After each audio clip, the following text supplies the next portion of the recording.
नमस्कार विद्यार्थियों। तो एक और वीडियो छोटा सा, क्योंकि दो ही आर्टिकल हम लोग इसमें डिस्कस करने वाले हैं। पहले हमने धार्मिक स्वतंत्रता के अधिकार को डिस्कस कर लिया है और उसमें अनुच्छेद 25 से लेकर के 28 तक आपसे जानकारी मैंने साझा की थी। विद्यार्थियों, अब जो है शिक्षा और संस्कृति का अधिकार, जो भाग 3 में वर्णित 5वां आपका अधिकार है, पर हम लोग चर्चा करेंगे। शिक्षा और संस्कृति का अधिकार सामाजिक और राजनीतिक दोनों ही तरह के लोकतंत्र की स्थापना में बड़ा मददगार है और दोनों के ही लिए अत्यंत आवश्यक भी है। इन दोनों का विस्तार क्रमशः अनुच्छेद 29 और 30 में दिया गया है और अनुच्छेद 29 कहता है कि भारतीय नागरिकों को अपनी भाषा, लिपि, संस्कृति को संरक्षण करने का हर भारतीय को अधिकार होगा। क्या कहता है अनुच्छेद 29? हर भारतीय नागरिक को अपनी भाषा को, अपनी लिपि को और अपनी संस्कृति को संरक्षित करने का अधिकार होगा। यानी भारतीय नागरिक अपनी भाषा को संरक्षित करने का प्रयास कर सकता है, संस्कृति को संरक्षित करने का प्रयास कर सकता है और लिपि को भी संरक्षित करने की कोशिश वो कर सकता है। यहाँ तक किसी को कोई आपत्ति नहीं है, किसी को कोई इस पे उज़्र नहीं है। ये व्यक्ति का अपना अधिकार है। जैसे अगर मैं ढूंढाड़ी बोलता हूँ, अगर मैं हाड़ौती बोलता हूँ, मैं मारवाड़ी बोलता हूँ, मैं ब्रज में अगर बोलता हूँ तो मैं बोलता हूँ, मैं उसमें लिखता हूँ तो मैं लिखता हूँ। वो एक दीगर चीज़ है, अलग चीज़ है कि राजकार्य की भाषा क्या है, उसकी आपको जानकारी होनी चाहिए। वो एक डिफरेंट थिंग है। लेकिन अगर आपको अपनी बोली से बड़ा लगाव है तो आप उसमें आप साहित्य सृजन कर रहे हैं, उस भाषा में आप अपना लोक गायन कर रहे हैं, लोकगीत आप गा रहे हैं।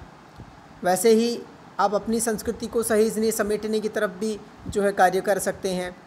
आपका रहन सहन, आपका बोलचाल, आपका जीवन शैली, आपका जो सोचने का, करने का, कार्य करने का आपका ढंग है, ऐसी शैली, उसे आप जिंदा रख सकते हैं। ये आपका निजी अधिकार है मूलतः, जो आपको अलाउ करता है अनुच्छेद 29 कि आप अपनी भाषा को संरक्षित करें, कोई दिक्कत नहीं है। आप अपनी संस्कृति को संरक्षित करें, कोई दिक्कत नहीं है। मैं संस्कृति पर आपको 2-4 उदाहरण दे दूं और इसमें मेरी कहीं कोई बायसनेस भी आपको नहीं शो होनी चाहिए। आप आलती पालती मार करके बैठ कर के खाना खाते हैं। खाना खाने से पहले हाथ, पैर और मुंह धोते हैं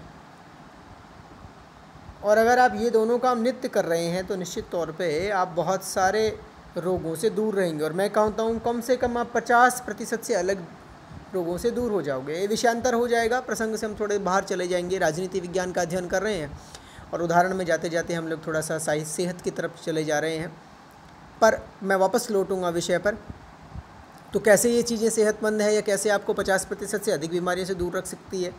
खाना खाने से पहले आपका हाइपरटेंशन वाली स्थिति, आपका ब्लड सर्कुलेशन बड़ा नॉर्मल होना चाहिए अगर खाने को ठीक तरीके से आपको डाइजेस्ट करना है। तो अगर आप किसी चिंता में हैं और आप आकर के खाना खाने बैठ गए तो आपके लिए वो चीज़ ठीक नहीं है, वो चिंता को बढ़ाने वाला खाना होगा।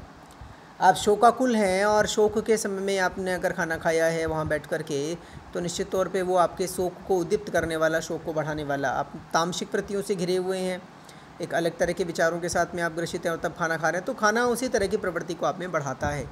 हाथ और पैर और मुंह, ये 3 चीज़ धोने का प्रचलन हमारे पूर्व जो हमारी संस्कृति है उसमें है। तो अगर आप जैसे ही खाना खाने की तैयारी करेंगे, पहले आप घुटनों तक अपने पैर धोएंगे, कोहनियों तक अपने हाथ धोएंगे और मुंह धोएंगे। तो स्वच्छता के लिहाज से तो ये बड़ा इंपॉर्टेंट है ही है कि जहाँ आप अपने घर में बैठ रहे हैं, जा कर के खाना खा रहे हैं, वहीं आप ब्लड सर्कुलेशन को भी नॉर्मल कर रहे हैं। आप अपने उसके रक्त के स्पंदन को, हृदय के हार्ट के बीट्स को भी नॉर्मल कर रहे हैं, क्योंकि ब्लड जब पैरों में पहुंचेगा तो उसे ठंडक मिलेगी तो स्लो होगा। कोहनियों तक हाथों में अगर ब्लड पहुंचेगा वहाँ स्लो होगा, चेहरे पे ब्लड पहुंचेगा तो वहाँ स्लो होगा। तो एक नॉर्मल ब्लड प्रेशर जब हर किसी मेडिकल कंडीशन के लिए अलाउ होता है तो खाना खाने के लिए क्यों नहीं अलाउ होगा? तो आप एक तो बहुत नॉर्मल और रिलैक्स होंगे और उसके बाद आप खाना लेंगे, और हाथ धोने से आप कम से कम साफ़ सफाई से खा पाएंगे, तो आधी बीमारियाँ आपकी वैसे दूर हो गई। आप आलती पालती मार करके अगर बैठ करके खाना खाएंगे बनिस्पत आप खड़े होकर के घूमते घूमते खाने के, तो आप निश्चित तौर पे खाना उतना ही खाएंगे जितना आपको चाहिए, न कि आप घूमते चलते अगर खा रहे हैं तो आप अनावश्यक भी खाएंगे, आप ज़्यादा भी खाएंगे, खाना पचता भी रहेगा, खाना हाथ में भी जाता रहेगा और आप खाते भी रहेंगे। तो अनावश्यक रूप से आप ज़्यादा खाएंगे मोटापा, और मोटापा मैं कहता हूँ कम से कम 30 से 40% बीमारियों की जड़ मोटापा है। तो आप 50% से ज़्यादा बीमारियों से बच गए अगर आप अपनी संस्कृति को जो है सहीजते हैं। आप ही की संस्कृति है, आप जो है मिट्टी के मटकों में खाना बना करके खाते हो, मिट्टी के मटके का पानी पीते हो, मिट्टी के मटके में दही जमाते हो, मिट्टी के ही आप जो है बर्तन काम लेते हो, मिट्टी से ही आप लीपते हो, पोतते हो, सुखाते हो, हैं आप कलर करते हो मिट्टी को। ये सब आपकी संस्कृति का अभिन्न हिस्सा है और कहीं बीमारियाँ वहाँ नहीं है। आप समझिए, एक तो केमिकल की परत आपकी दीवार पर हो और एक आप जो है मिट्टी और गोबर के साथ में लेपी गई आपकी दीवार हो। मैं कहता हूँ कौन शुद्ध है? आप गौर करें, सोचें। आप केमिकल की बनी हुई या आप इलेक्ट्रिक लाइट्स जलाते हैं, उसकी बजाय अगर आप हाथ से बना हुआ मिट्टी का दिया आप जलाते हैं, आपके यहाँ जो है रोज़गार को पोषण मिलेगा। आप फर्टिलाइज़र्स जो कंपनी मेड है, फैक्ट्री मेड है, उन फर्टिलाइज़र्स को आप यूज़ लेते हैं, उसके बजाय आप जैविक खाद का अगर प्रयोग करते हैं तो आपको फ़ायदा होगा। और ये सब हमारी संस्कृति के बड़े अभिन्न हिस्से हैं। हमने कभी बाहर की इस तरह की चीज़ों को अडॉप्ट नहीं किया। सौंदर्य प्रसाधन है तो आपकी देसी बहुत हैं, आपकी संस्कृति के हिस्से हैं, आप उनमें से उठा सकते हैं उन्हें। तो विद्यार्थियों, ये वो बातें, खैर हम सब, मैंने आपको पहले भी कहा था कि हम सब विषय से थोड़ा बाहर निकलेंगे अगर हम इनके ऊपर डिस्कस करेंगे, लेकिन आपको अपनी संस्कृति को संरक्षित करने का अधिकार है, अपनी भाषा को संरक्षित करने का अधिकार है, अपनी लिपि को भी संरक्षित करने का आपको अधिकार है। अनुच्छेद 29 का सेकंड कहता है, राज्य के या राज्य द्वारा वित्त पोषित शिक्षा संस्थान में जाति, धर्म, मूलवंश आदि के आधार पर कोई भेदभाव नहीं किया जा सकेगा। ये आपके शिक्षा के अधिकार का ही विस्तार है। अनुच्छेद 29 क्या कह रहा है कि राज्य के या राज्य द्वारा वित्त पोषित शिक्षा संस्थान में जाति, धर्म, मूलवंश और जन्म स्थान के आधार पर विभेद का निषेध है वहाँ, या इस तरह का विभेद नहीं होगा अनुच्छेद 29 के तहत। ठीक है। अनुच्छेद 30 कहता है, शैक्षणिक संस्थाओं की स्थापना व प्रशासन करने का अल्पसंख्यकों का अधिकार। अनुच्छेद 30 पर्टिकुलर माइनॉरिटीज़ के लिए है, नोटेड, ये बड़ा इंपॉर्टेंट है। अनुच्छेद 30 कह रहा है अल्पसंख्यकों का अधिकार है किसका? शिक्षा संस्थाओं की स्थापना का, ताकि वो अपनी भाषा, लिपि, अपनी संस्कृति, अपनी चीज़ों को सहेज के रख सकें, समेट करके रख सकें। उन्हें असुरक्षा का भाव नहीं हो कि हम माइनॉरिटीज़ में हैं, हम संख्या में अल्प हैं और इस वजह से हमारी संस्कृति या हम सब जो है पहचाने नहीं जाएंगे आने वाले समय में। इसलिए वो अपनी ऐसी संस्थाओं की स्थापना वो कर सकेंगे और उनका प्रशासन कर सकेंगे जिससे वो जो है अपने हिसाब की शिक्षा दे सकें। लेकिन राज्य ऐसी संस्थाओं को अनुदान देने में कोई भेदभाव नहीं करेगा, ये ध्यान रखने की बात है। अगर अल्पसंख्यक अपनी संस्थाएं बनाता है समुदाय, तो निश्चित तौर पे राज्य सभी अल्पसंख्यक समुदायों की संस्थाओं को बराबर दर्जा देगा, बराबर उनको अगर सहायता देगा तो ऐड देगा। ये बड़ा इंपॉर्टेंट चीज़ है। यहाँ अनुच्छेद 30 में ही एक और अन्य बहुत ही महत्वपूर्ण बात है कि किसी भी, एक तो ये भारतीय संविधान में कहीं भी अल्पसंख्यक शब्द जो है अनुच्छेद 30 को छोड़ करके नहीं आया है, ये बड़ी इंपॉर्टेंट बात है। अनुच्छेद 30 में मात्र और मात्र अल्पसंख्यक शब्द आया है।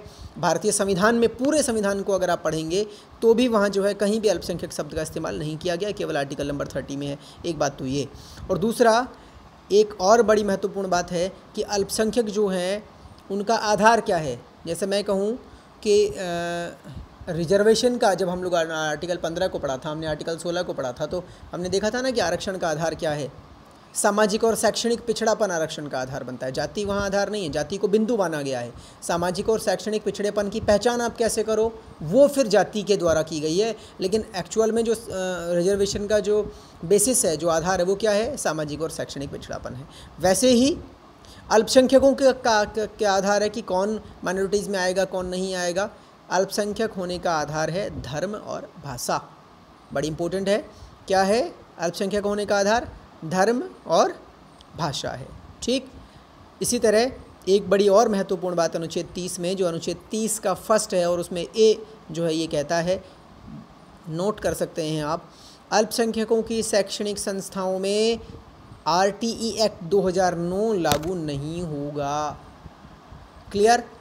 यानी शिक्षा का अधिकार कानून 2009 जो है वो केवल राज्य की शैक्षणिक संस्थाओं में ही लागू होगा, न कि अल्पसंख्यकों की शैक्षणिक संस्थाओं में। यह चीज़ें आपको क्लियर हो जानी चाहिए, दोनों चीज़ें। कौन कौन सी बातें हैं? अनुच्छेद 29 कहता है कि किसी भी भारतीय नागरिक को अपनी भाषा को, अपनी लिपि को, अपनी संस्कृति को सहेजने का, समेटने का अधिकार है, एक बात। दूसरा, राज्य द्वारा वित्त पोषित किसी भी शैक्षणिक संस्थान में धर्म, मूलवंश, जाति, जन्म और लिंग स्थान के आधार पर, लिंग और जन्म स्थान के आधार पर कोई भेदभाव नहीं किया जाएगा। अनुच्छेद 30 क्या कहता है? शिक्षा संस्थाओं की स्थापना और प्रशासन करने का अल्पसंख्यकों का अपना अधिकार है, लेकिन ऐसी जो शिक्षा संस्थाओं की स्थापना होगी उनमें अगर राज्य अनुदान देता है तो राज्य सबको बराबर बराबर अनुदान देगा, वहाँ भेदभाव राज्य नहीं करेगा।